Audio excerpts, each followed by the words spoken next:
We should probably explain the best ways for people to stay abreast of when we are holding these events and what to expect for them. Do you want to share that, Rick? Well, I'm definitely suggesting Instagram.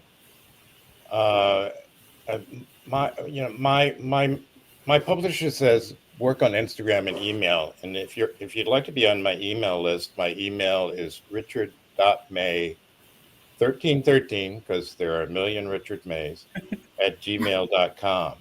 So I'll send you information on my writings, where I'm reading, and particularly our monthly activities here. And it'll be lots of fun. We're going to play games. We're going to have contests, and you have to hear us read. I mean, you get to hear us read. Hadley?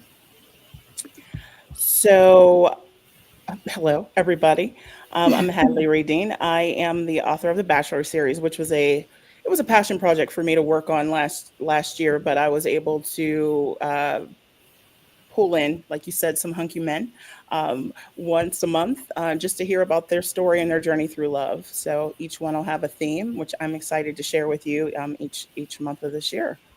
What's the best way people can follow you to find out when we're holding these events and hearing the juicy details? Sure. So, I would say TikTok, but we know we can't do that right now. So It'll everywhere else, probably be back tomorrow. I'm sorry.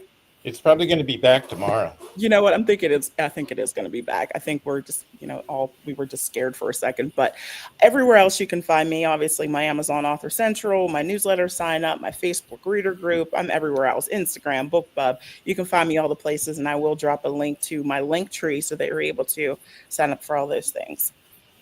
And for me, the best place is to follow my newsletter. And then there's also Instagram and Facebook. So I'm thinking about joining Blue Sky. I'm hearing there are good things going on over there. I'm thinking about that too. I'll have to hear more about that Blue Sky. So let's start with Rick.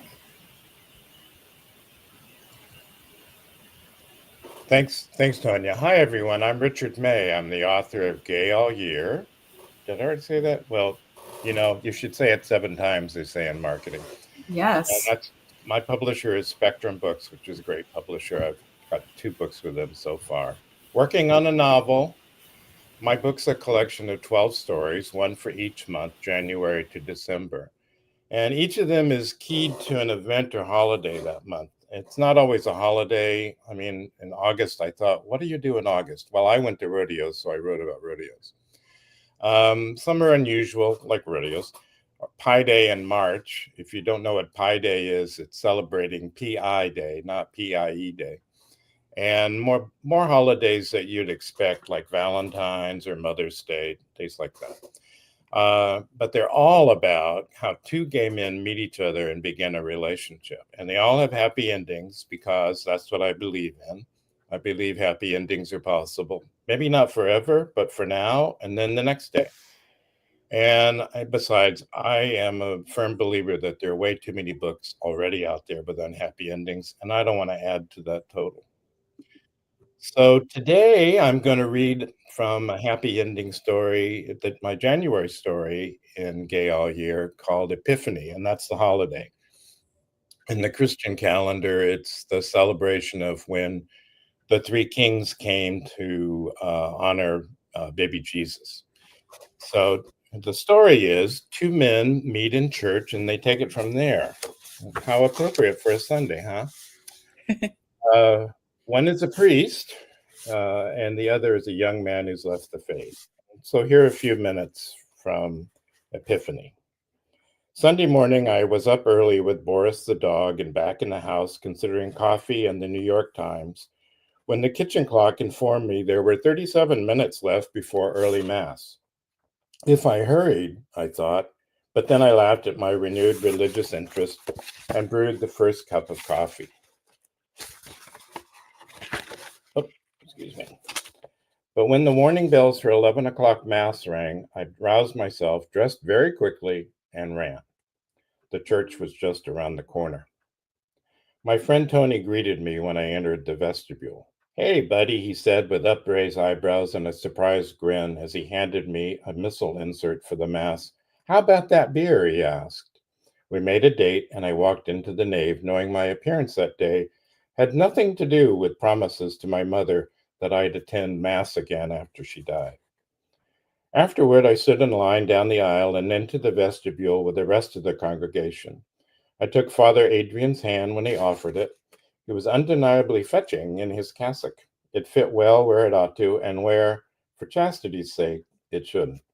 Maybe I did have a thing for priests. Maybe it was my fault. Can we have coffee some morning? I heard him ask in a whisper. I thought he must mean someone behind me, but his expectant eyes were on me, not the middle-aged woman next in line. I frowned and he asked, Stay a little, will you? So I moved to the near side of the vestibule and watched him receive the firm handshakes and gushing gratitude of the faithful. Father Adrian was, as my friend Tony had said, a good-looking dude. Actually, that was an understatement. He was movie star gorgeous, but he was still a priest. Did it matter that Father Adrian was young and handsome, and Father Michael had been middle-aged and sometimes in need of a bath? The flesh is weak, as the Bible says.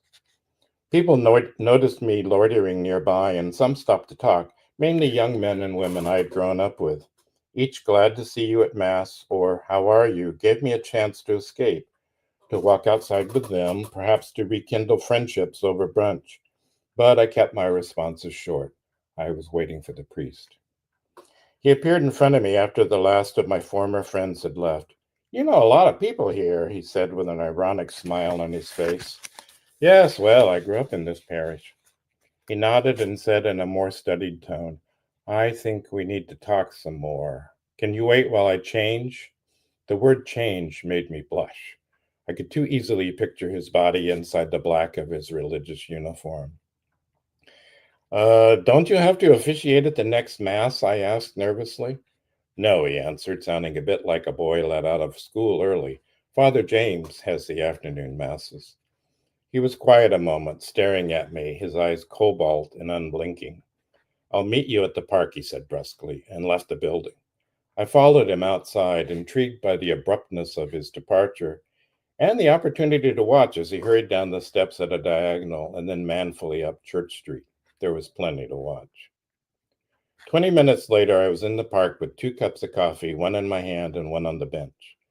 Father Adrian arrived wearing a black leather jacket, red shirt, black jeans, and black boots. He certainly paid attention to his clothing, and I paid attention to him. Then I handed him a cup of coffee on the bench. Black, I said. You remembered, he replied, looking as if he were smiling in spite of himself. He mumbled thanks and sat on the bench as far away from me as he could get. After a while, we merely drank. I did sneak peeks at him. The third peek, he caught me. Stephen, he began. Steve, I corrected. Steve, he amended, and then stopped. It's difficult, he said when he began again, to speak of this, given your history. Oh, God, I thought, no more about it, all that. I started to rise, ready to run back across the street to home, but I relented. I wasn't 10 years old any longer, and Father Adrian was not Father Michael. Didn't my therapist in Boston say not to be reactive? So, yes, Adrian, I said, but back on the bench. I'm sure it is. Dr. Bijan would have been very proud. I take my vows seriously, Steve. So you said, I responded, trying to remain serene. He looked offended.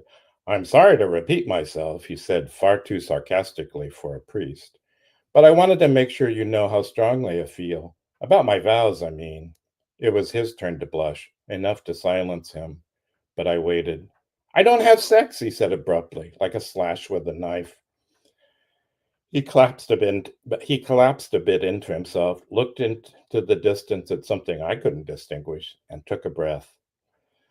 Now, although of course I'm very complimented, and he stopped talking like he'd been choked. Well, better not say anything along that line, he muttered more to himself than to me, took another breath, and looked me in the face. You're an attractive, intelligent young man, Steve. I'm sure you'll find someone more appropriate than I. And that, folks, is just a little taste of Epiphany from Gay All Year. If you're up for reading more, there's be a buy link in the chat. Hint, hint. Although I must say, if I had to live on my on my earnings as an author, I'd be starving right now. But I hope you would like to read more. Now we'd like to hear from you. If you in chat could write 2 or 3 sentences, I want to say 25 words or less, but that sounds good. A couple of sentences, 3 sentences about how you found love. True stories only, please. Although the 3 of us write fiction. Tonya, Hadley, and I will then pick 1 story each as the winner for best story about how you found love.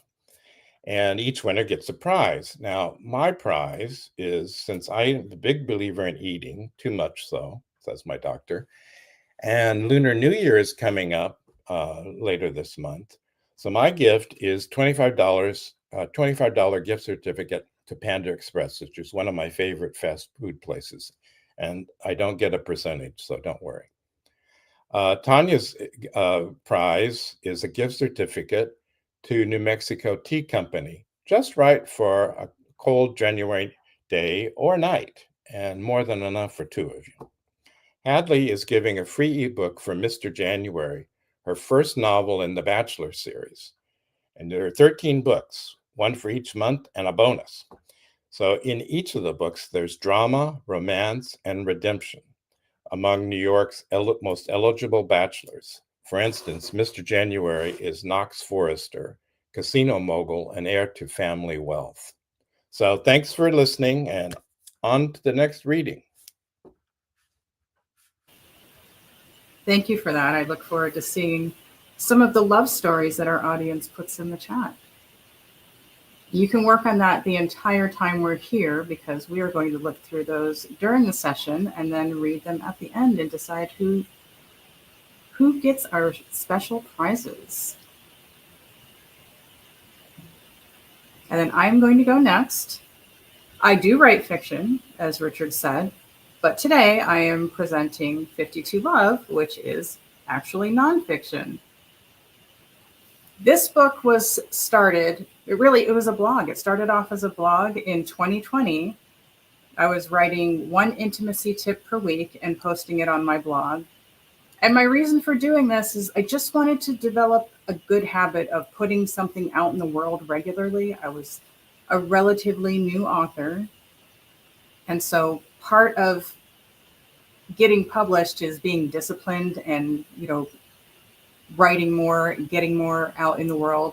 And so I gave myself this goal of, if I have something to put out once per week, then I will have to develop the habit of writing regularly. And before the end of that year, I had people just really responding to it, engaging with the material. Sometimes they would message me in my newsletter, or they would send me notes through email or through the chat function in my blog. And they were asking if I would put out a book version of it. Well, it hadn't occurred to me to make it a book. I was just trying to put something out in the world.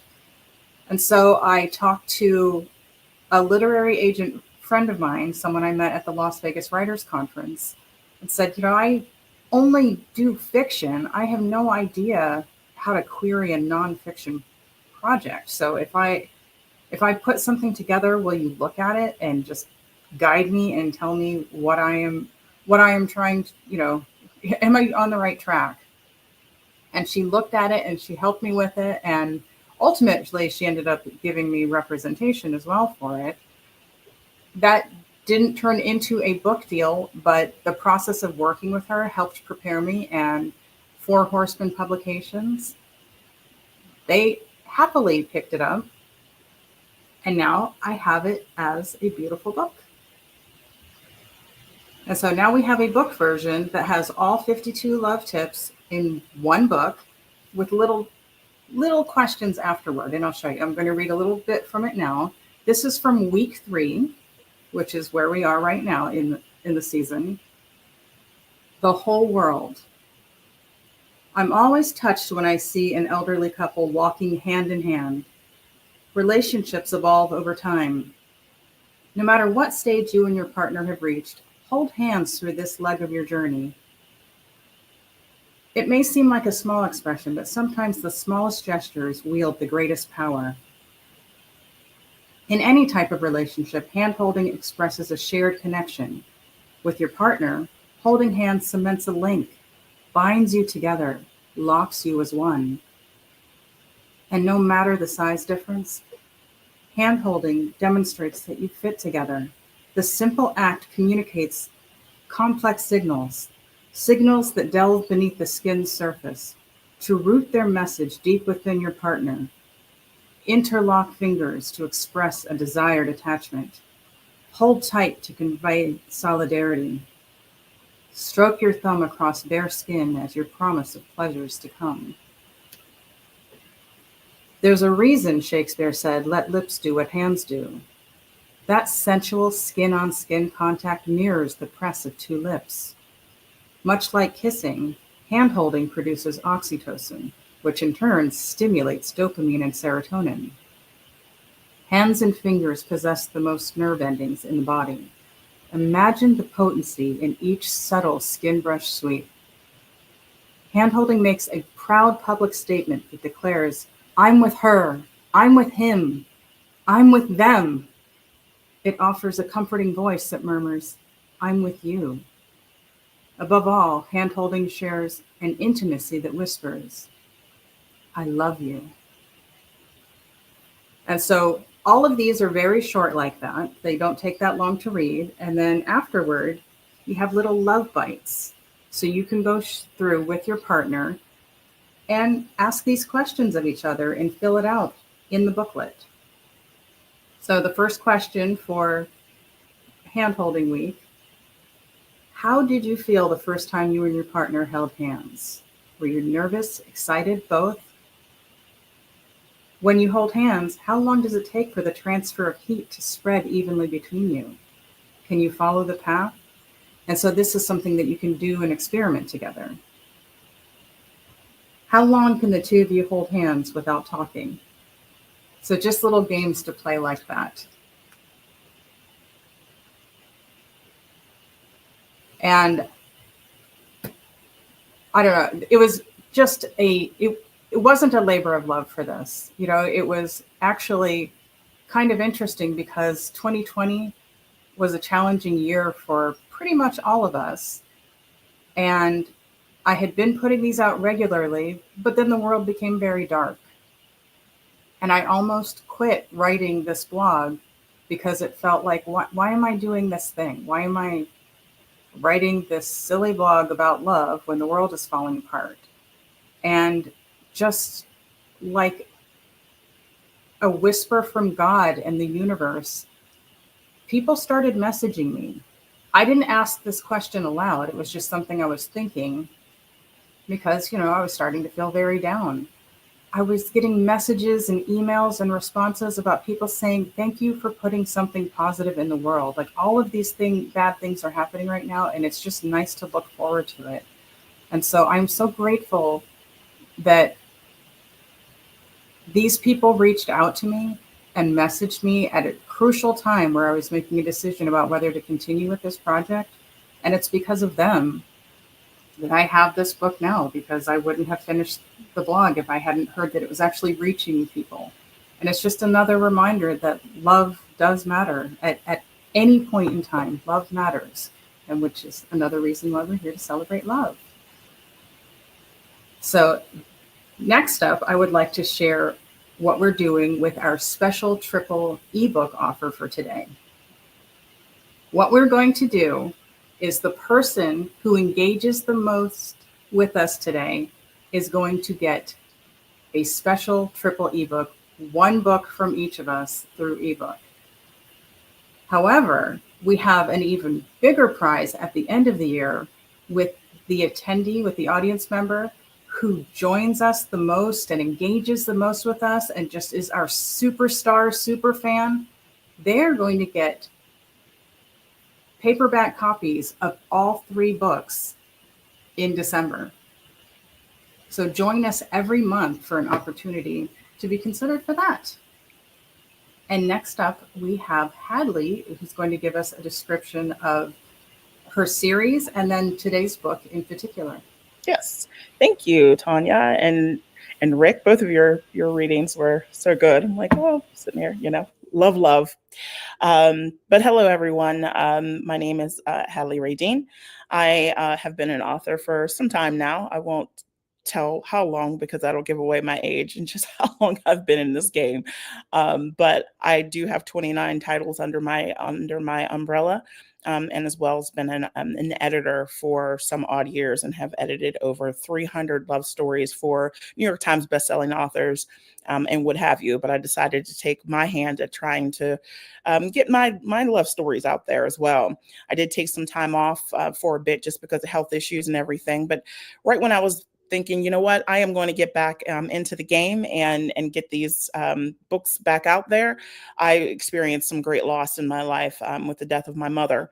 And I was about to say, you know what, I'm not going to do this. I'm not getting back into the game. But I could hear her saying to me, you know what, carry on and do what you know you love to do. So with that, it came into this series. It's called the Bachelor series. And I bought the covers for this series back in 2019, right before I took my hiatus. So I was writing all that time and was able to get some of these stories out. So the Bachelor series is kind of it's a labor of love for me, just because I had to get my writing chops back underneath me. So the series is where love, ambition, and a bit of drama collide in the lives of New York City's most eligible bachelors. At the heart of the series is Genesis Jones. That's one of my characters. She's a talented editor-in-chief of The Bachelor magazine. She's sharp, curious, and always asking tough questions that help peel back the layers of these intriguing men she interviews. Starting with the prologue, if you will. It's the prequel to the series, and it's called Strictly Business. And then it goes from Mr. January all the way up to Mr. December. The Bachelor series is more than just a collection of love stories. It's a celebration of connection, vulnerability, and the transformation of power of love. Each book is going to introduce you to a new bachelor, delving into their lives, the challenges that they experience, and their unique journey in the midst of it all. And that's leading them to love. They'll explore diverse backgrounds, because I like to do love through diversity, cultures and experiences, and just weaving that rich tapestry. So I am going to read for you an excerpt of Strictly Business, which is the prequel. And it's get a little bit, a little spicy. There's some swear words in there, and I don't swear on Sundays, so I might censor myself. So bear with me whenever I read this. So this is the scene. It takes place at Thanksgiving dinner, where Genesis is now understanding that she's going to be doing this project for the whole next year. And she's like, what? I'm not even supposed to be the editor. Why am I doing this? But this is the scene that sets that up. The transition from creamy butternut squash soup to the next course, a perfectly roasted turkey with a tangy cranberry glaze and Thanksgiving's fixings, accompanied by a rich, earthy Pinot Noir, feels almost seamless. Polite chatter fills the room, everyone complimenting the chef on delicious flavors. As dessert is served, a pumpkin spice souffle with a hint of cinnamon, topped with vanilla bean ice cream, the room buzzes with appreciation. Yet the undercurrent of anticipation about Forrester Media's future weighs heavy on everyone's mind like an uninvited guest. Throughout the meal, I can't help but sneak glances at Reese. Our eyes meet, sparking a silent conversation about that night 10 years ago. The unsaid words hang in the air, a mix of curiosity and regret. Talon, as usual, fills my silence with his chatter, unknowingly weaving a shield against the tension. Finally, Reese breaks through the polite facade. Mom, Dad, dinner's been great, but what's this about Forrester Media? Dad, you mentioned something about a stag of the month for our magazine. Rachel, clearly not expecting this, drops her cloth napkin on the table. I wish you hadn't mentioned that, Jerron. I wanted to explain my idea to the boys, she pouts. Now, dear, Jerron tries to calm her. I didn't give them the details. Reese looks at his mother, pressing for more information. Right, Mom. He really didn't say much, which is why we're all in the dark. Rachel, bubbling with excitement, unveils her idea. We thought of doing something fun for our female readers. We'll feature eligible bachelors, sportsmen, doctors, lawyers, and interview them. It'll be a delightful read. As she explains, the room's energy shifts into incredulity. Robin, finally finding her voice, clarifies. So we'd interview different men each month for a special publication? Exactly, Rachel says. Like a Mr. January, a Mr. February, and so on. Reese, patient, snaps. Who has time to follow these men around? We're already swamped with a regular publication. How are we supposed to fit this in? The room falls into a tense silence, broken only by the ticking of the grandfather clock in the next room. Rachel sips her coffee, unperturbed by Reese's outburst. We'll find the time, she says calmly. For January, we could start with one of you three. You're all single after all. The tension is now so thick it's almost suffocating. Talon, ever the gesture, smirks knowingly, while Reese and Knox look like they'd rather be anywhere else. Reese's objection is firm. We don't have a writer for this, and I'm certainly not volunteering to be the first bachelor up for this project. He leans back in his chair as if his statement could close the matter.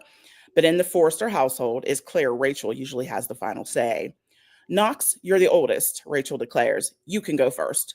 What the F? Like I am. Knox erupts in his patient snapping. Talon, unable to contain himself, slaps the table, erupting in laughter. Language, Geron reprimands sharply.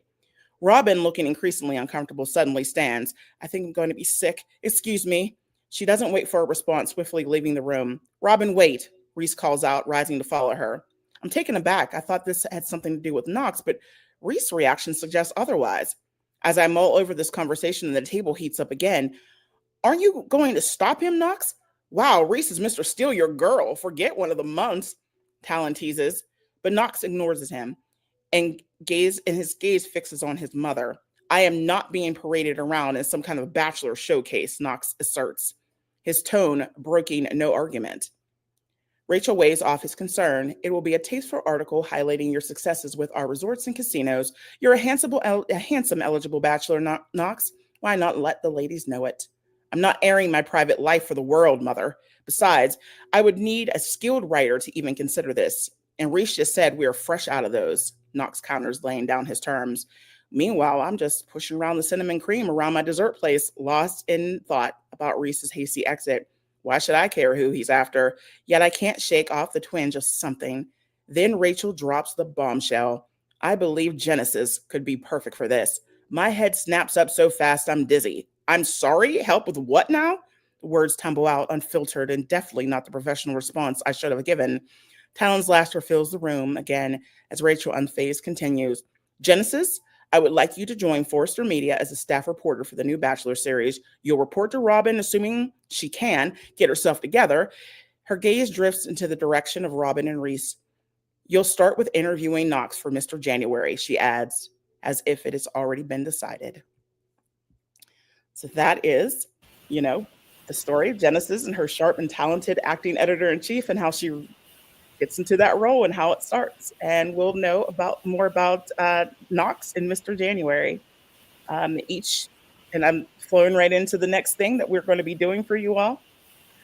Each month we'll be releasing a themed newsletter or a magazine article. It's going to be told from Genesis's point of view. There's going to be valuable lessons inspired by the journeys of our characters. This month's theme is a communication and relationship. Its key elements is going to be Knox and Robin's story, which you'll see in Mr. January and their journey and how they get to where they are going with their journey with love. And I'm also thrilled to be collaborating on the incredible talents of Rick and Tonya, which you just heard from them and each of their characters and the themes that they have going on in their books, or in Tonya's case, whatever her affirmation is in her 52 love. So we will be sharing those, communication and healthy relationships for January. And if you would like to follow us, you can either follow us on socials, our newsletter, and you'll be able to get a sneak peek of what that will look like in our Time with Love themes. So thank you for being a part of this journey, everybody. I have to say that on behalf of Stephen Kinney, one of my January characters, Genesis's interview was fun, and I think Stephen learned some things about him. I learned things about him. She likes to dig deep, so I each know. character she goes in, and Knox is one of her friends for My Mr. January, but she gets into his business, and he really gets uncomfortable about it, and she has fun talking to your character as well, Rick. So I'm excited about that, and of course, with yours, Tonya, she'll be giving those life lessons and how you should communicate. That's going to be a big one. You can't love somebody or be in a relationship without open communication. So I'm excited to see what she uncovers on each of our characters each month. I'm looking forward to dancing together. Yes. Time to tango. Yes. Takes two. It does. I think it's particularly funny in your reading, Hadley, how Knox is, I'm not going to be paraded down as the poster child for, really? Whose picture is up on this board right now? Exactly. Because his mother said so. You don't tell Rachel. You're not going to tell her no. And you'll see throughout the year, she weaves her little way into each one of their stories. It's like she's like the puppet master behind the scene for all these bachelors. Yeah, both of you have very evocative reads. I appreciate that. One maybe shouldn't have been evocative, but that was part of the fun. Absolutely. So what's next? What are we doing next? Next, we are going to look over the submissions and read them.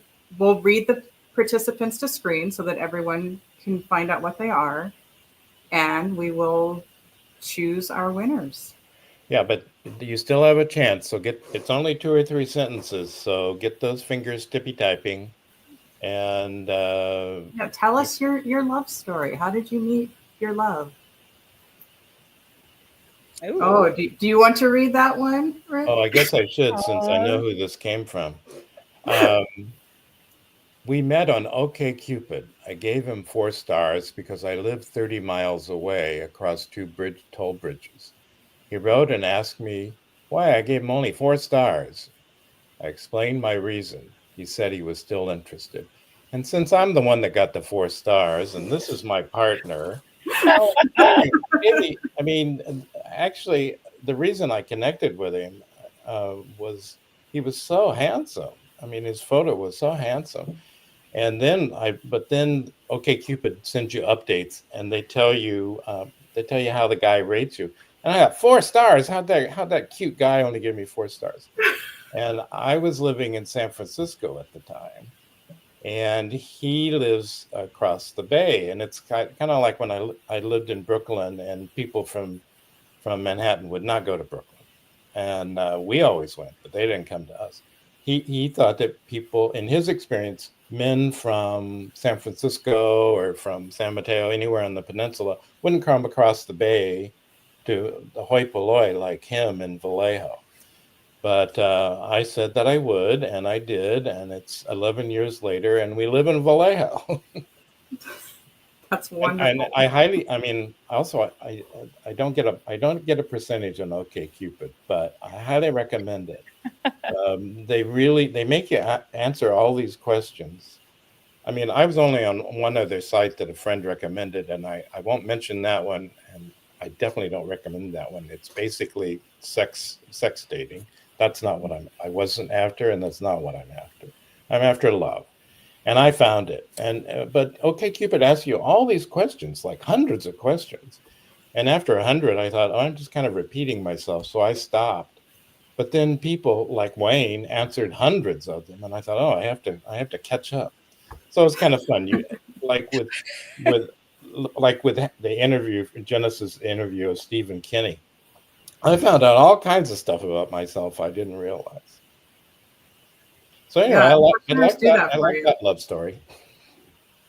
You're partial to that one, huh? Mm-hmm. I don't know if I should vote for it, but maybe I should recuse myself. I think you probably should. And I'm willing to bet that he has access to your book already. He does, and he has access to my prize too. I mean, I think I owe him 2 dinners because he does graphics for me. So every time he does a graphic, I'd say, I owe you a dinner. Oh, he's handsome and talented, Oh yeah. which I already know. you said, oh yeah. Because he's the one who introduced us. Hadley, I'm not going to describe all the talents. I mean, this Yeah.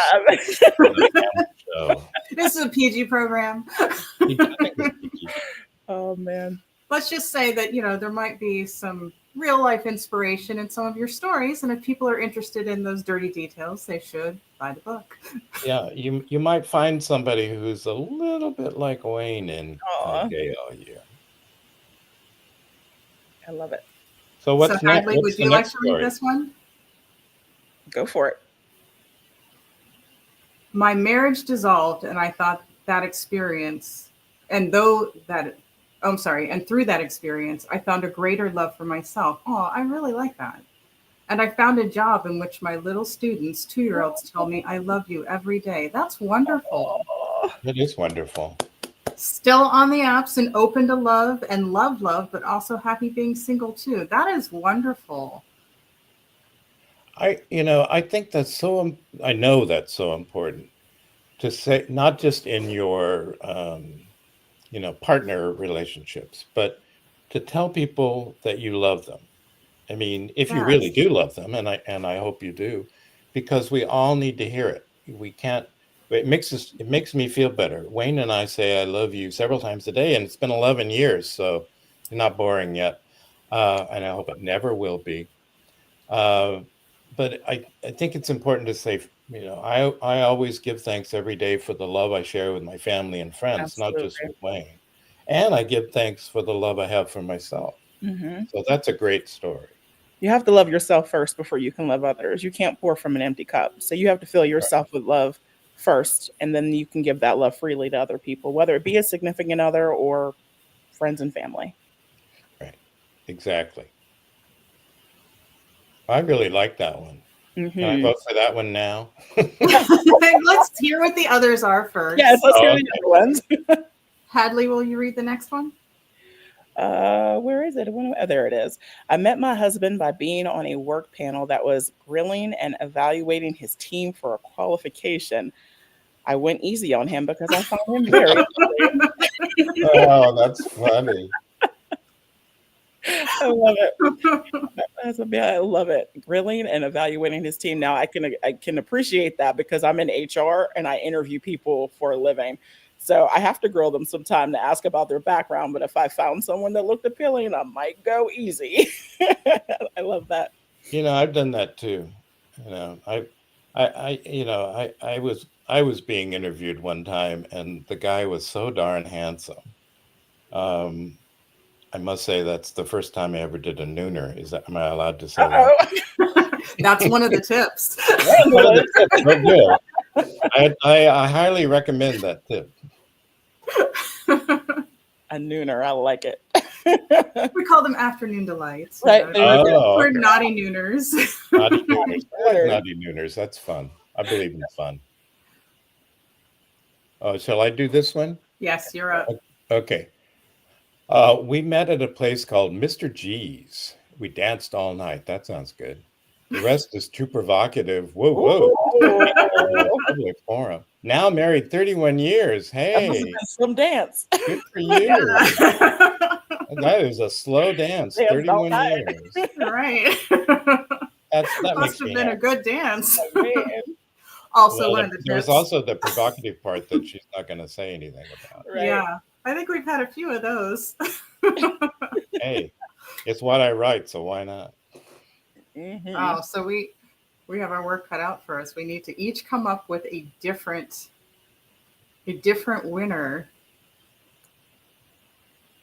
Let's see. Oh, we have another one. Oh no, that's that's Wayne plugging my book. Thank you, Wayne. Yes. I love it. Well, it's hard for me to choose. Well, you can't choose. Wayne, I know I can't choose Wayne. You have to recuse yourself from that one. I really like the person who found that she loves herself, and her students say, "I love you." I really think that's wonderful. Oh, it's so nice. So I choose the last name. Should we say Tolakowski? Tolakowski. You're my winner, and you get the Panda Express. So I just need somehow to get your email, and I'll email the gift certificate to you. We may want to, if our host can tell us a way that people can give us this information without telling the world. Well, you gave your email address earlier. That person should email you directly. Okay. And say that you were at the Time with Love launch party, and that was your story. I don't mind having my emails out there in so many ways. So if our host can put my email in the chat. The email is in the chat. Thank you. Thank you, Joe. That's why we have Joe. Thank you, Joe. So I am going to choose the grill party, like the grill party husband, or we are judging, but he's kind of cute, so that got extra points for that one. I like that. I like that too. And I will find a way to connect with that person because they're on my YouTube channel right now. Okay. I still know who she is. Aha. Aha. But I know who pretty much everyone is. So to be fair, that's not going to sway me. You already know the backstories? No, I did not know the backstory. I did not know. There was one story I had heard already of these. So Hadley, what do you think? I'm going to go for the horizontal tango. All night long. 31 years worth. I'm going to go with that one. That person is going to get a copy of Mr. January. Oh, good. Yeah, I like that one too. And how would you like her to connect with you? Or because I know her, do you want me to be your connector? You can either way, because I would need to get the Amazon link so I can send that over. So okay. I can help facilitate that. The facilitation is appreciated. Hey, we're all about love and connections here, right? That's right. Absolutely. That's right. Okay. But now we have to decide who the ebook winner is. Who is going to get? Now, what do we base the ebook on? What's the ebook based on? The person who participated the most and engaged the most today. Well, I think it's Wayne. I was going to say, I think it is Wayne. I mean, he did love my book. It really is Wayne. So it's a no-brainer. We have, even though Wayne already has access to it, he still deserves to win. But he doesn't have Hadley's. Yes. Right, and he doesn't have mine. And now he does. He got mine. I'll give him another copy. Thank you, Wayne. Thank you for your participation. Thank you, everybody. Yes, thank you, everyone, for being here and sharing your love stories, spending your afternoon with us. Yes. And we are about out of time, but are there any questions that the audience has that they'd like us to answer before we wrap up? Personal questions might take a private conversation, but yes. I mean, you can ask. You can ask. You may not answer, but you can ask anything. We'll give Joe a second to see if anybody is asking anything. Plus, it takes time to type it, right? Right. Yeah. Get those fingers working. I probably have told too much already. They don't want to know any more about me. No, your stories are good. There's always writing process, right? Well, you know what? I'll ask you both a question. Oh, my. So I'll ask you, Rick, do you have a favorite story in this series? And Hadley, do you have a favorite book for the series? I'm sure you do, but which one is your favorite? I mean, all my children. I love all my children. I have to say, my favorite one is December. It's an S&M Hanukkah story. So, all right, I think that's going to be my favorite too. I'll not save a the mix details that you hear very often. I would say for the series, all of them are interconnected. So not just not a certain book, but you see recurring themes, you see recurring characters throughout the year. So Mr. March may show up in, Mr. September. So I would say character-wise, my favorite is Talon Forrester, who we'll get to meet in December as Mr. December. But he is snarky and sarcastic throughout the series. You even saw it in the scene that I just read. He's sitting there smirking and laughing, and everyone's pissed off, and he's like, "This is hilarious." And that's his personality throughout the year until in December we have to hear his love story. So I would say that he's my favorite character, but all the series as a whole, I really just like how all of the men's stories come together. I really like your names too, your name choices. Thank you. Yeah, I love names. I had so much fun picking them. I like the continuation of characters and the intertwining of stories. That makes, because you finish a book and you think, oh, I wish I knew more about that character. What happens next with that character? Yeah, and I'm excited for this project that we are doing right now with this, because a lot of my readers have said, what happened did so-and-so in March get married? Or, so it'll give us an opportunity for Genesis to say, hey, a year has passed. What's going on with you now? And we get the, a chance to see their story. So yeah, I'm excited about this, to be able to dive back into their stories. So, well, looks like we have lots of thank yous in the chat, but no questions. So Hadley, why don't we go ahead and wrap up? Sure. So I want to thank everyone for joining us today for the Time with Love event. Our first one is awesome. We hope you enjoyed the stories, the insights, and discussions that we shared today. But the journey continues with our upcoming Time with Live magazine, with Genesis's interviews and other great articles, where you'll find exclusive behind-the-scenes stories, love lessons, and more from each of us.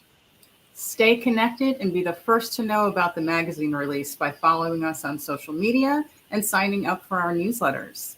When you sign up, we'll actually send a copy directly of the magazine directly to your inbox. And that's if you sign up for our newsletters, along with any updates on future events and special content created just for you. Yes, and signing up is simple. Just check the links in the description or visit our social media pages to join the Time with Love community today. So share this experience with your friends, please, and family by inviting them to enjoy the event replay on all our social. Together, we can spread the joy of Time with Love. Thank you again for being part of this wonderful experience. Remember to embrace passion, love deep, and savor the intimate moments in between. And we can't wait to stay connected with you again, and we will. Our next event is on February 16th. Until then, stay safe, stay inspired, and celebrate love every day.